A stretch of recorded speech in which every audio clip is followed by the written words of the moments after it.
What if you were a student pilot and you were doing your first solo and this happened to you while you were training at a flight school?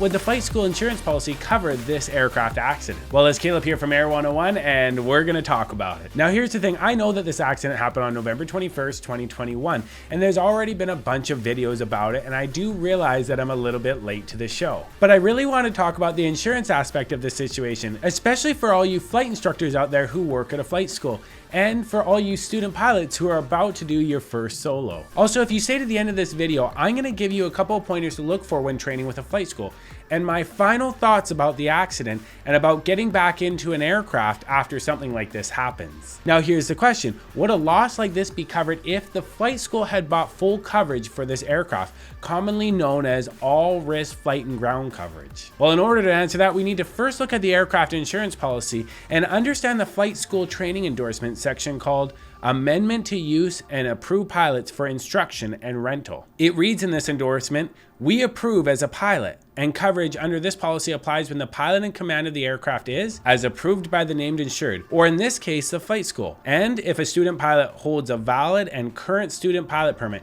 and uses the aircraft within the limitations of the permit and is directly supervised by an instructor pilot in his use of the aircraft." Please note this is a Canadian aircraft insurance policy, but the US aircraft insurance policies should say something similar to this as well. So in this case, this 18-year-old student would need to hold a valid and current student pilot permit. This is why as flight instructors, you'd want to check your student's pilot permit each and every flight to make sure that it is current. Then in the last part, it says that you need to be directly supervised by a flight instructor, which in the video appears to be that they are supervised. Other things we need to think about to see if the claim would be paid out or not is this. Is the aircraft annual done? Is a C of A valid? Are they within the weight and balance of the aircraft? In all of these cases, I would say in this very situation that they most likely are. But these are just some things to think about to make sure and double check that are done each and every flight. If all of these things are done, then we need to move on to the next thing that the aviation insurance company would look at to see if this claim should be paid out. Now, there's a lot of speculation of why this loss happened, but from the insurance perspective, we really only need to look at a couple categories. Was the loss done on purpose? Was there gross negligence that causes loss to happen? Or was it just normal negligence that caused this loss to happen? Well, I'm guessing this 18-year-old didn't purposely crash this aircraft because there would be no financial gain for them, so we can scratch that one off the list. Now, what about gross negligence from the flight instructor? Maybe the student really wasn't ready for their first solo. Well, we can see the flight instructor did 3 touch and goes and the student did a relatively great job doing them. So as long as they had done the other required training up to this point, then we can say there wasn't gross negligence on the part of the flight instructor signing off on the solo flight for this student pilot. In saying that, I know there's other videos that talk about the flight instructor possibly not properly teaching overshoot procedures to the student pilot, and maybe they are right, but that would be very difficult to prove in court. So this leaves us with the final situation, that the accident happened due to negligence. The student was just coming in for a landing and unfortunately made a bad decision that ultimately destroyed the aircraft. Now, first off, I'm really happy that the student pilot is okay and only experienced minor injuries. But second, this is what insurance is sometimes meant for. Situations like this where there is pilot error, which results in an accident. So in saying all of that, most likely in this situation, the loss will be paid out for this aircraft less the deductible, once again, if the flight school had bought all risk flight and ground coverage or full coverage for that aircraft. Now, I'm glad that you made it to this point of video because I want to talk to those student pilots who want to train at a flight school,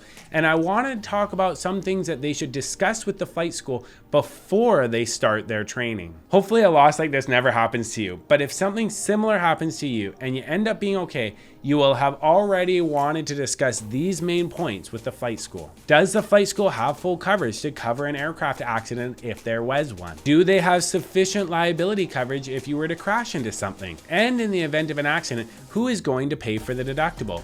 You or the flight school? I know personally when I did my flight training at a flight school, right before I started training, they made me sign a waiver form that included in there that said if there was an accident while I was flying the aircraft that I would be responsible to pay for the deductible. These are all things you should think about before you start your flight training and not just assume the flight school will cover everything and pay for the deductible in the event of an accident. Now, here are my final thoughts on this accident with this student pilot doing their first solo. When watching other videos, I heard that some people said that this individual who crashed his aircraft has decided to give up their training and not finish their pilot's license. When I heard this saddened me for this reason. First of all, I haven't been in an aircraft accident, so I can't say that I honestly feel exactly how this pilot has felt after this accident happened. But I have worked with thousands of pilots over the years to help them get insurance for their aircraft, and I have dealt with many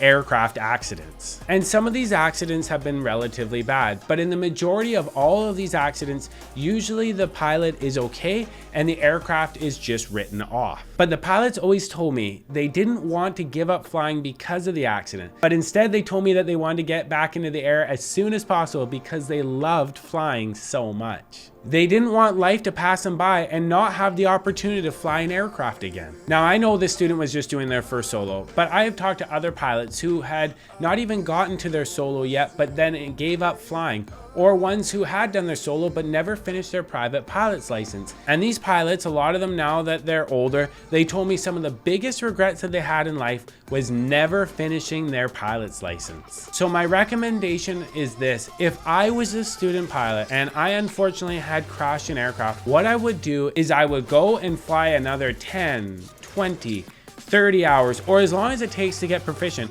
and try and solo again and then finish my pilot's license. One thing I want to mention to put this into perspective a little bit. During my first 7 or 8 hours of flying, it was a little bit rough. It was not the most enjoyable first couple of flights because there was a couple of things that did not go very smoothly for me. And so one day I was walking towards a flight school and I was literally about 100 feet away. And I was looking at the flight school and I was thinking about the first couple flights that I had and how much I did not really enjoy them. So what I did is I ended up turning around and I started to walk away. And I began to think about canceling my flight and not finishing my pilot's license. But then I said to myself, if I don't finish my pilot's license, I will never know if I actually enjoy flying or not.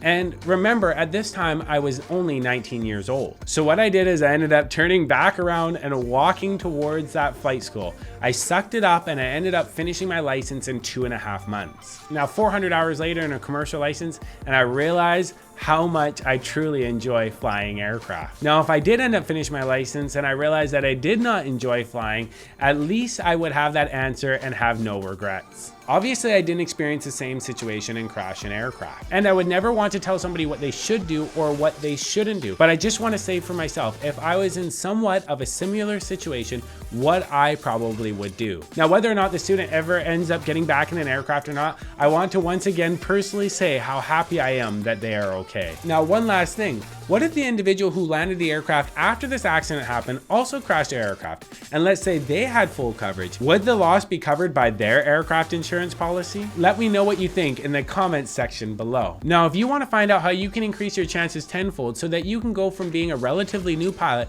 to possibly having the opportunity to fly a Cirrus Vision jet, then you should watch this video right here. Stay safe, have fun flying, and I look forward to seeing you in the next one.